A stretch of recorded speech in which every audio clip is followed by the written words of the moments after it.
Good morning. My name's Dorothy Griffith, and I'm part of the Affirming Action Committee of the church. In mid-February, I attended a teach-in and fundraising event for the Colton Bushy family. It was at the Roxy Theatre, and we viewed the film Two Worlds Colliding, followed by a panel discussion. The film was narrated in part by Daryl Knight, a survivor of the infamous Saskatoon Starlight Tours. The film pertained to the Saskatoon freezing death of 3 Indigenous men. You'll remember from 1990, there was Neil Stonechild and Lawrence Wagner and Rodney Nastis in 2000, all at the hands of our local police. The panel members were Don Worm, lawyer and a key player in the Truth and Reconciliation Commission, Dr. John Hansen and Dr. Verna St. Denis, both educators from the U of S here. Each of them spoke about their deep despair, lack of hope, and need to step back from the reconciliation work they were doing, all of it after hearing the verdict of the Stanley trial. It was a very sobering and emotional event. The words that stick with me still was the heartfelt appeal from Don Worm at the end of the gathering.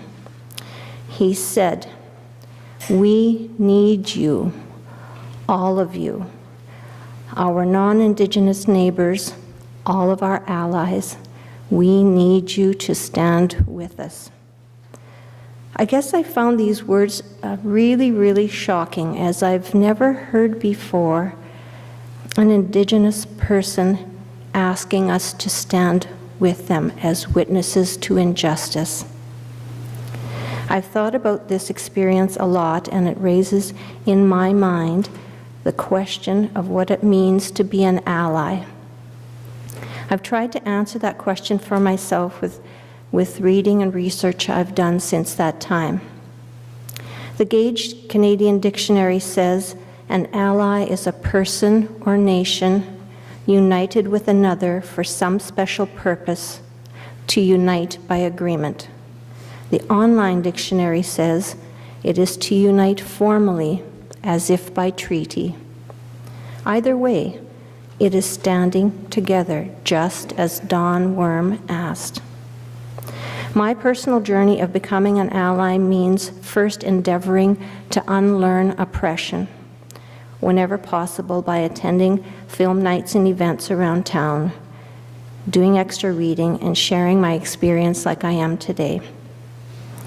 At that February event, I learned what a privilege it is to be an ally, the importance of listening, learning, and trusting that the people central to the event, in this case the Colton Bushy family and supporters, they know what they need. And when there is enough trust in the relationship, they will ask you to do something specific to support their efforts. This again is what Don Worm asked.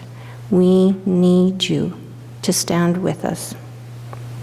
What does that really mean personally in terms of possibility and so on? For me, it means taking responsibility for helping to change structural inequality. Inequality that's not my fault, but that I inherited from the generations that went before me, the kind of inequality that gives me unfair privilege. I guess this is where everybody can get involved, myself included. We discussed a few Sundays ago about the White Buffalo Youth Lodge project that St. Martin's is engaging in. On the table outside the sanctuary, there is a notice for this project, and it's called We Need Your Help. I encourage you to pick up a notice and to take up the opportunity and privilege of becoming allies to our friends and youth at White Buffalo. Everybody has gifts and abilities to share, myself included. The donations and art supplies that we are collecting is an awesome contribution. But I'm going to challenge myself and everybody else to dig deeper still and make it personal by donating your time to those youth. It would be so great if we started developing some personal relationships with the folks over there. What a better way than this to put reconciliation into action. If anybody has any questions after church, I'll be in the lounge. Thanks.